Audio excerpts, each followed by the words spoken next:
ത്രിയേക ദൈവത്തിൻ്റെ അതിപരിശുദ്ധ നാമം വാഴ്ത്തപ്പെടുമാറാകട്ടെ. കർത്താവിൽ പ്രിയ വിശ്വാസികളുടെ സമൂഹമേ, കുഞ്ഞുങ്ങളെ, നിങ്ങളെ ഏവരെയും വളരെ വിനീതമായി പ്രഭാതവചനത്തിലേക്ക് സ്നേഹത്തോടെ സ്വാഗതം ചെയ്യുന്നു.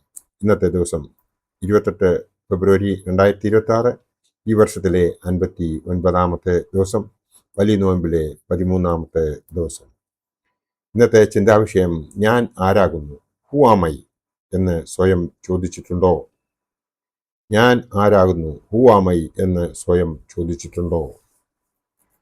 അങ്ങനെയുള്ള ഒരു ചോദ്യം ചോദിക്കുമ്പോൾ മാത്രമാണ് നാം ആരാണ് എന്ന് നമുക്ക് മനസ്സിലാകുന്നത്. നാം സ്വയം ചോദിക്കുമ്പോൾ നമ്മളുടെ തെറ്റുകളും നമ്മളുടെ കുറ്റങ്ങളും എല്ലാം നമുക്ക് അറിയാം. അതുപോലെ തന്നെ നമ്മുടെ സവിശേഷതകളും നമുക്ക് അറിയാം. നാം അതൊന്ന് തുലനം ചെയ്ത് നോക്കി കഴിയുമ്പോൾ നമുക്ക് മനസ്സിലാവും നമ്മൾ നല്ലവനോ മോശമായവനോ എന്ന്. നാം നമ്മെ തന്നെ ഒന്ന് അപകീർത്തനം ചെയ്ത് കഴിയുമ്പോഴാണ് നമുക്കിതൊക്കെയും മനസ്സിലാകുന്നതും ഞാൻ എങ്ങനെയാണ് ഇനി മുമ്പോട്ട് ജീവിക്കേണ്ടതെന്നും. ഒരു ക്രിസ്ത്യാനി എന്ന രീതിയിൽ നാം ഓരോരുത്തരും സ്വർഗരാജ്യം നാം പ്രതീക്ഷിക്കുന്നുവെങ്കിൽ നാം ചെയ്യേണ്ടത് പാപമില്ലാത്ത ഒരു വ്യക്തിയായി നാം ജീവിക്കണമെന്നാണ്. എന്നാൽ അതിനായി ഇന്നെടുത്തിരിക്കുന്ന ഒരു വേദഭാഗം എന്ന് പറയുന്നത് പരിശുദ്ധനായ യോഹന്നാൻ ശ്ലീഹായുടെ രക്ഷാസുവിശേഷം 8-ാം അധ്യായം 34-ാം വാക്യം ആണ്. അതിനെ യേശു, ആമേൻ ആമേൻ ഞാൻ നിങ്ങളോട് പറയുന്നു, പാപം ചെയ്യുന്നവൻ എല്ലാം പാപത്തിന്റെ ദാസൻ ആകുന്നു. പാപം ചെയ്യുന്നവൻ എല്ലാം പാപത്തിന്റെ ദാസനാകുന്നു എന്നാണ് കർത്താവായ യേശു ക്രിസ്തു സ്വയം ഇവിടെ എടുത്തു പറഞ്ഞിരിക്കുന്നത്. അതായത് അതിനെ യേശു, ആമേൻ ആമേൻ ഞാൻ നിങ്ങളോട് പറയുന്നു, പാപം ചെയ്യുന്നവൻ എല്ലാം പാപത്തിന്റെ ദാസനാകുന്നു. നാം മനസ്സിലാക്കേണ്ടത് ഒരു കാര്യമുണ്ട്. നമ്മൾ എപ്പോഴും ദൈവത്തിൻ്റെ മുമ്പിൽ പ്രാർത്ഥിക്കേണ്ടതായ കാര്യം, ദൈവമേ ഞാൻ മഹാപാപിയാകുന്നു, എന്നോട് കരുണയുണ്ടാകണമേ എന്നാണ്. അതുപോലെ തന്നെ നാം എപ്പോഴും ചിന്തിക്കേണ്ടത്, ഇന്നേ വരെ നാം ചെയ്തു പോയിട്ടുള്ളതായ പാപങ്ങളെ ആവർത്തിക്കാതിരിക്കുവാനുള്ള ഒരു സൽബുദ്ധി തരണമേ എന്ന് നാം ദൈവത്തോട് പ്രാർത്ഥിക്കുന്നുണ്ടോ എന്ന് നാം ഓരോരുത്തരും ഒന്ന് ആലോചിച്ച് നമ്മോട് തന്നെ ചോദിക്കേണ്ടതുണ്ട്.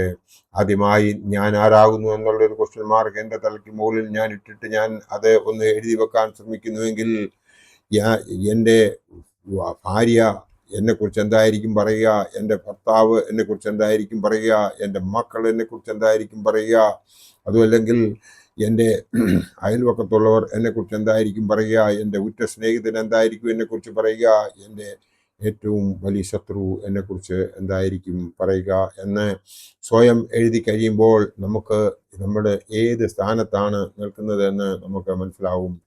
ഒരു കാര്യം നാം സമ്മതിച്ചേ മതിയാവൂ, നമ്മളെല്ലാവരും പാപികളാണ്. കാരണം ദൈവം പറഞ്ഞു തന്നതായ ആ വഴിയിലൂടെ നമുക്ക് എല്ലാവർക്കും എല്ലായ്പ്പോഴും അതേ രീതിയിൽ ജീവിക്കുവാൻ സാധിച്ചിട്ടുണ്ടോ എന്ന് ഒന്ന് ചോദിക്കേണ്ടതുണ്ട്. പാപപങ്കിലമായ ഈ ലോകത്തിലേക്ക് നാം ജനിച്ചു. അതിൽ നിന്നും നമ്മളെ മുക്തരാക്കുന്നതിന് വേണ്ടിയിട്ട് നമ്മുടെ മാതാപിതാക്കളുടെ സഹായത്താൽ, നമ്മുടെ സഭയുടെ സഹായത്താൽ, നമുക്ക് മാമോദീസായിലൂടെ നാം മുദ്ര കുത്തപ്പെടുകയും മൂറോൻ അഭിഷേകം ചെയ്യപ്പെടുകയും ആദ്യ കുർബാന അനുഭവത്തിലൂടെ നാം പാപത്തിൽ നിന്ന് മോചിതരാകുകയും പരിശുദ്ധാത്മ നൽവരത്തോടുകൂടി നാം ദൈവ ആലയത്തിൽ നിന്നും തിരികെ ഭവനത്തിലേക്ക് വരികയും അത് നമ്മൾ നമ്മുടെ ഉള്ളിൽ തന്നെ കൊണ്ട് നടക്കുവാൻ തക്ക പ്രവൃത്തി നമ്മൾ ചെയ്യുന്നുണ്ടോ എന്നും നാം ഒന്ന് ചിന്തിക്കേണ്ടതുണ്ട്. എന്നാൽ നമ്മളിൽ എത്ര പേരുടെ ഉള്ളിൽ ആ പരിശുദ്ധാത്മാവ് ഇപ്പോഴും കഴിയുന്നുണ്ടാവും എന്ന് നാം നമ്മോട് തന്നെ ഒന്ന് ചോദിക്കേണ്ടതുണ്ട്. Almost all the people are controlled by the devil. There is no doubt at all. ഏതാണ്ട് ഒട്ടുമുക്കാലും ആൾക്കാരെ സാത്താനാണ് നയിക്കുന്നത്. അതുകൊണ്ടാണ് ഇപ്പോഴത്തെ ഈ ലോകത്തിൽ ഇത്രയും വലിയ അനർത്ഥങ്ങളും തട്ടിപ്പും വെട്ടിപ്പും പീഡനങ്ങളും കൊലപാതകവും ഒക്കെ തന്നെ സംഭവിക്കുന്നത്.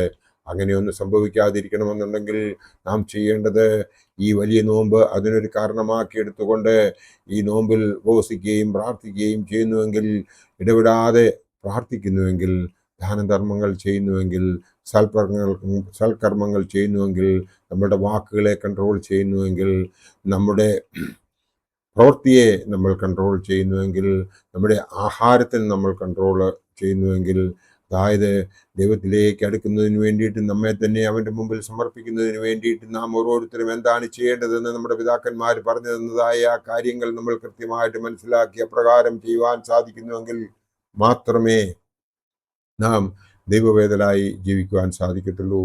അതിനു വേണ്ടിയിട്ട് ഈ വലിയ നോയമ്പ് ഒരു ആത്മീയ തീർത്ഥാടനമായി നാം സ്വീകരിക്കുന്നുവെങ്കിൽ മാത്രമേ നമുക്ക് ആ ഒരു അനുഗ്രഹം ലഭിക്കുകയുള്ളൂ. അതിനായിട്ട് നാം ഓരോരുത്തരും ചെയ്യേണ്ടത് ഭക്തിഗാനങ്ങൾ ആലപിക്കുകയും 3 നേരം പ്രാർത്ഥിക്കുകയും വേദപുസ്തകം വായിച്ച് ഗ്രഹിക്കുകയും അതിൻ പ്രകാരം ജീവിക്കുകയും ചെയ്യണം. 3 നേരം ഈ നോമ്പിലെ 3 നേരത്തെ പ്രാർത്ഥന പ്രഭാത നമസ്കാരവും ഉച്ച നമസ്കാരവും സന്ധ്യാ നമസ്കാരവുമാണ്. ആ ഉച്ച നമസ്കാരത്തോടൊപ്പം തന്നെ നമ്മൾ 40 കുമ്പിടുന്നുണ്ടോ എന്നും നമ്മോട് തന്നെ ഒന്ന് ചോദിക്കണം. നമ്മൾ പൂർണ്ണ ഹൃദയത്തോടും പൂർണ്ണ ആത്മാവോടും പൂർണ്ണ മനസ്സോടും പൂർണ്ണ ശക്തിയോടും കൂടി ദൈവത്തെ സ്നേഹിക്കുന്നില്ല എങ്കിൽ നമ്മുടെ പ്രാർത്ഥനയ്ക്ക് ഒരു ഫലവും ഉണ്ടാകുകയില്ല എന്നത് പരമസത്യം തന്നെ. നാം പൂർണ്ണ ഹൃദയത്തോടെ ദൈവത്തിന് വേണ്ടിയിട്ട് അല്പസമയം മാറ്റിവെക്കുന്നതിൽ മാത്രമേ അത് നമുക്ക് ഉപകാരപ്പെടുകയുള്ളൂ. ഒരു ദിവസം 24 മണിക്കൂറുണ്ട്. അതിൻ്റെ ദശാംശം നമുക്ക് ദൈവം ദാനമായി തന്നിരിക്കുന്ന ആ ദിവസത്തിൻ്റെ ഒരു ദശാംശം നമ്മൾക്ക് ദൈവത്തിന് കൊടുക്കുവാൻ സാധിക്കുന്നുണ്ടോ എന്ന് മാത്രം നമ്മൾ ചിന്തിച്ചാൽ മതിയാവും.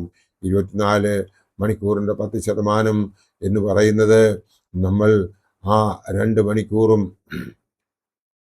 സംതിങ് ഉള്ള ആ സമയം നമുക്ക് അത് സാധിക്കുന്നുണ്ടോ എന്ന് നാം ഒന്ന് ചിന്തിക്കേണ്ടതുണ്ട്.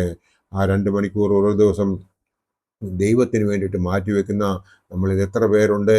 നാം സ്വയമാണോ എന്ന് ഒന്ന് ചിന്തിക്കുമ്പോൾ മാത്രമാണ് നമ്മളുടെ വിശ്വാസം എവിടെ എന്ന് നമുക്ക് മനസ്സിലാക്കുവാൻ സാധിക്കത്തുള്ളൂ.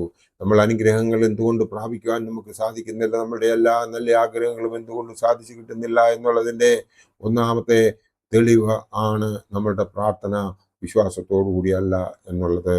നാം നമ്മെ തന്നെ കർത്താവായ യേശു ക്രിസ്തുവിൻ്റെ തൃപാദത്തെ സമർപ്പിക്കുന്നുവെങ്കിൽ അവൻ നമ്മുടെ എല്ലാ നല്ല ആഗ്രഹങ്ങളും സാധിച്ചു തരും. അതിന് ഈ നോമ്പ് ഒരു കാരണമായി തീരട്ടെ എന്ന് മാത്രം ആഹ്വാനം ചെയ്തുകൊണ്ട് നമുക്ക് നമ്മെ തന്നെ ഒന്ന് തിരുത്താം. നമുക്ക് അവങ്കിലേക്ക് അടുത്ത് ചെല്ലാം. വലിയ അനർത്ഥങ്ങളിൽ നിന്നും നമുക്ക് രക്ഷ പ്രാപിക്കുന്നതിന് വേണ്ടി നാം എപ്പോഴും ഒരുക്കമുള്ളവരായിരുന്നെങ്കിൽ മാത്രമേ നമ്മുടെ വിളി എപ്പോൾ വരുമെന്ന് അറിയാൻ മേലാത്ത ഈ കാലത്ത് നമ്മളെ വിളിച്ചു കഴിഞ്ഞാൽ അവൻ്റെ വലത് ഭാഗത്ത് നമുക്ക് ഇരിക്കണമെന്നുണ്ടെങ്കിൽ നാം എപ്പോഴും ഒരുക്കമുള്ളവരായിരിക്കണം. അതിനു വേണ്ടിയിട്ട് ദൈവം നമ്മളെ എല്ലാവരെയും അനുഗ്രഹിക്കട്ടെ. എൻ്റെ വാക്കുകൾ ഇവിടെ ഉപസംഹരിക്കട്ടെ. നന്ദി, നമസ്കാരം.